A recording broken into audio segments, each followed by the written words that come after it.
Hello friends, welcome to my YouTube channel Bhatia math academy. हमने class 10th के लिए series start करी हुई है। डे 1 टू डे 30 तक आपको पूरी बुक के सारे इंपॉर्टेंट क्वेश्चन दिख जाएंगे, बेसिक हो या स्टैंडर्ड। अगर अभी तक आपने सीरीज डे 1 टू डे 18 की नहीं देखी, प्लेलिस्ट बनी हुई है, वहाँ पे जाकर पहले आप डे 1 टू डे 18 की सीरीज देखें। वो काफी इंपॉर्टेंट सीरीज है, उसमें भी सारे क्वेश्चन बताए हुए इंपॉर्टेंट क्वेश्चन। स्टार्ट करते हैं फर्स्ट डे 19 का। And AP consist of 37 terms. ये काफी इंपॉर्टेंट क्वेश्चन है, इसको इंपॉर्टेंट लिख लेना। The sum of their the first 3 terms is 125। आगे शायद क्वेश्चन नहीं है, आगे क्वेश्चन लिख लो। And the sum of last 3 terms, ये क्वेश्चन शायद हाफ था। फाइंड एपी, ये क्वेश्चन है हमारे पास। अब नॉर्मल हमारा एपी क्या है, एन गिवन है 37, the sum of their first 3 middle terms is 2 to 5 and the sum of last 3 terms is 429। आगे करेंगे, जैसे हमें क्वेश्चन में पता है 37 टर्म्स है, उसका मिडल निकालना हमें। एन 37 है, अगर इसका मिडल निकालना है, इसका हाफ कर दो, कितना आएगा? पॉइंट में आएगा तो इसको अप्रॉक्स ले लेंगे 19 टर्म। अब क्या बताया हुआ था, सम ऑफ देयर फर्स्ट 3 टर्म्स। अगर हम जब भी टर्म निकालते हैं, जैसे मान लो A3 निकालते हैं, एग्जांपल के थ्रू बता रहा हूँ, A3 निकालते हैं तो क्या करते हैं, A प्लस 2D, एक कम करते हैं। वैसे A 19 टर्म है तो क्या करेंगे, A minus 18D, A minus 17D, ऐसे चलता जाएगा कहाँ तक, A तक, A minus D, A plus D, फिर ऐसे चलता जाएगा A प्लस 17D, ऐसे A प्लस 18D, ऐसे चलता जाएगा नॉर्मल हमारा। अब हमें क्या बताना है, the sum of first three middle term. First 3 middle term sum लेना है इन दोनों का। मिडिल टर्म फर्स्ट 3, तो ये मिडल हो गए बीच के, इन तीनों का सम ले लो। यहाँ पे A minus D plus A plus D equal to sum कितना, 2 to 5। ये करा हमारा क्या आएगा, 3A equal to 2 to 5, A आ गया हमारा 75। आगे क्वेश्चन में क्या गिवन है, and the sum of last 3 terms. Last 3 terms कौन से होगा, ये वाले लास्ट 3 टर्म्स, इसको ले लो, इनका सम करते हैं।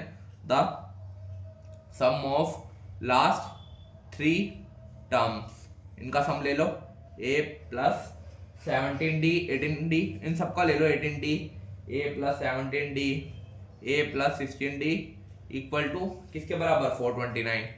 ये आ गया, इनको प्लस कर लो, A प्लस 3A हो गया, प्लस इन सबको प्लस कर लो 51D इक्वल टू 429।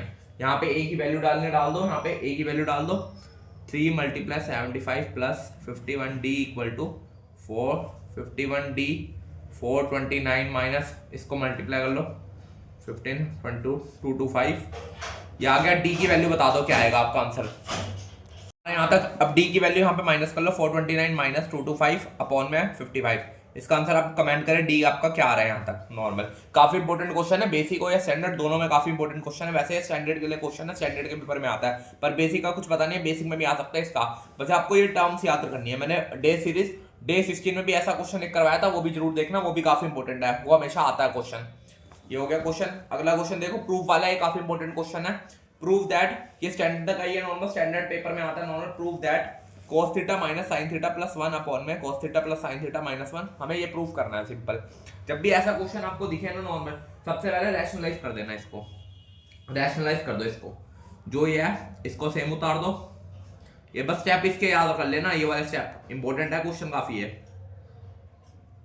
ये अगर हमने multiply cos theta plus sin theta plus 1 minus का उधर जाकर प्लस 1, ये हो गया हमारा। अब ऊपर क्या होगा, दोनों सेम आ रहे हैं हमारे यहाँ पे, बस ऊपर आइडेंटिटी लगा दो सिंपल। मल्टीप्लाई और न्यूमरेटर दोनों को किससे डिवाइड कर दो, multiply and bye numerator and denominator को किससे करना है, cos theta plus sin theta plus 1 से। ये आ गया हमारा। अब इसको क्या बन जाएगा, cos theta plus 1 minus sine theta upon में cos theta plus sine theta minus 1 multiply cos theta plus 1 sine theta upon में cos theta plus sine theta. ये स्टैंडर्ड के क्वेश्चन में है, स्टैंडर्ड के पेपर में आता है, प्री बोर्ड में भी आ सकता है, बोर्ड में भी आ सकता है। अगर आपका अभी तक प्री बोर्ड नहीं हुआ तो देख लेना, क्वेश्चन आ सकता है आपको, काफी इंपोर्टेंट क्वेश्चन है। अब इसके अंदर आइडेंटिटी बना देते हैं हम ब्रैकेट के अंदर।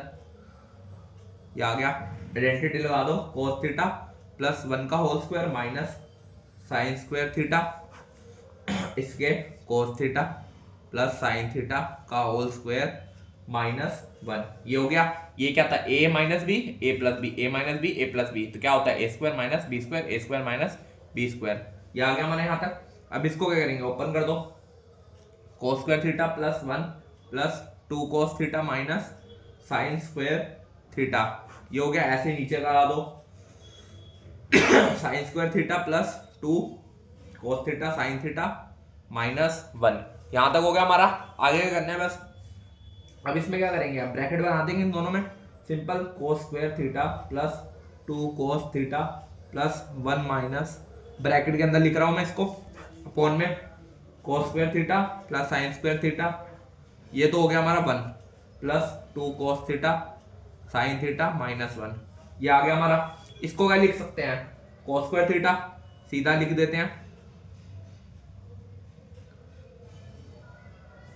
अपॉन में ये आ गया 1 plus 2 cos theta sine theta -1, ये हो गया। अब इनको प्लस कर दो, ये दोनों प्लस हो गया, और 2 कॉमन ले लेना, 2 कोस थीटा कॉमन लेकर मैं डायरेक्ट कर रहा हूं यहाँ पे, अपॉन में 2 कोस थीटा साइन थीटा, 2 से 2 कोस से कोस, ये बचा हमारा यहाँ पे 1 अपॉन में sine theta plus cos theta upon में साइन थीटा।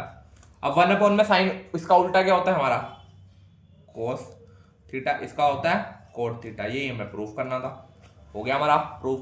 काफी इंपॉर्टेंट क्वेश्चन है, मैंने दोनों क्वेश्चन इंपॉर्टेंट बताया हैं, दोनों में काफी इंपॉर्टेंट क्वेश्चन, ट्रिग्नोमेट्री वाली तो इतना इंपॉर्टेंट नहीं है, पर वो वाला ज्यादा इंपॉर्टेंट है, वो वाला हमेशा आता है पेपर में क्वेश्चन। अगला देखते हैं, अगला भी काफी इंपॉर्टेंट है क्वेश्चन। देखो सिंपल सा क्वेश्चन है, find the common difference, common difference find करना है हमें नॉर्मल, पहले रूट में है तीनों, इसको हमें एलसीएम लेके करना पड़ेगा। जैसे 27 का एल लोगे क्या होता है 9 3 3, ब्रैकेट बना लो, एक रूट आएगा 3√3 4√3 5√3, ये हो गया हमारा यहाँ तक। अगला देखो, अगला ए क्या होगा, ये हो गया हमारा 3√3, कॉमन डिफरेंस निकालना है 4√3 माइनस 3√3, √3 से √3 गया, बचा गया 1√3, ये आ गया डी, बस कॉमन डिफरेंस निकालना, तो हमने निकाल लिया। सिंपल क्वेश्चन था, स्टार्टिंग के दोनों काफी इंपॉर्टेंट क्वेश्चन है। अगला देखो, अगला क्वेश्चन क्या है, a parallelogram has vertices P1 4 Q, 4 point given है हमारे पैरेललोग्राम के, लिख लो parallelogram P Q R S, चारों के पॉइंट है। अब इनके डायगोनल निकालेंगे, जब भी वर्टिसेस गिवन हो क्या होता है डायगोनल निकालते हैं, मतलब PR निकाल लेंगे मिड पॉइंट फॉर्मूले से, PR 1 प्लस a अपॉन में 2 4 प्लस 4 अपॉन में 2, PR आ गया a प्लस 1 अपॉन में 2 4 प्लस 4 8, 8 को 2 से काटा 4 आया, क्या आ गया, ऐसे PR आ गया, ऐसे ही OS का निकाल लो, QS 7 प्लस 1 अपॉन में 2, यहाँ पे 11 प्लस माइनस माइनस अपॉन में 2 8 4, 11 में से 3 का 8 4, ये भी आ गया हमारा, QS भी आ गया हमारा पॉइंट, दोनों पॉइंट आ गए। अब हमें क्या a की वैल्यू निकाल ले, इनको बराबर रख देंगे, a प्लस 1 अपॉन में 2 इक्वल टू 4, यहाँ पे कर देता हूँ a प्लस 1 अपॉन में 2 equal to 4, a plus 1 cross multiply 2 4 8, a की वैल्यू क्या आ गई 7 ही निकाला, सिंपल निकाल दी थी हमें वैल्यू, आ गई हमारी। लास्ट क्वेश्चन देखते हैं, ये भी काफी इंपॉर्टेंट है, ये वीडियो काफी इंपॉर्टेंट है, सारे क्वेश्चन है इसके अंदर। The sum of 2 natural number, अगर आप ये वीडियो देख रहे हैं आपको 2-3 ही क्वेश्चन आते होंगे जो बेसिक 3rd 4th करवाए हैं, 1st 2nd और 5th आपको आता ही नहीं होगा ये वाला question. The sum of 2 natural number is 240 and they are in ratio, sum of 2 natural number लेना है, तो नेचुरल नंबर लेट कर लो, let the natural number x and y, अब दोनों का क्या लेना है सम 240 हो गया, एंड देयर आर रेशो में अपॉन में, ये आ गया। अब यहाँ से हमें x और y की वैल्यू फाइंड करनी है, सिंपल, यहाँ से हम क्या करेंगे x की वैल्यू निकाल लेंगे 240 माइनस y, ये आ गया हमारा 240 माइनस y। अब इसको यहाँ पे पुट कर दो x की जगह, ये आ गया, इसको क्रॉस मल्टीप्लाई 5 को 240 से मल्टीप्लाई और माइनस 5y 3y, ये हो गया 240 मल्टीप्लाई 5, माइनस को उधर जाके प्लस 8y, इसको 8 से डिवाइड 30 को इससे करा 150, y की वैल्यू आ गई 150। अब y की वैल्यू इस इक्वेशन में पुट कर देंगे, x equal to 240 minus 150, x equal to 90। बस सिंपल सा क्वेश्चन था, नेचुरल नंबर आपको x y फाइंड करना है, दोनों का सम है, अगर रेशो में अपॉन में अगर प्रोडक्ट होता तो मल्टीप्लाई कर देते x multiply y, important question था काफी। हमने, अगर ये सीरीज पसंद आ रही है चैनल को सब्सक्राइब कर ले, वीडियो अच्छे लगे तो शेयर, लाइक कर, शेयर करें, कमेंट करें। Thank you.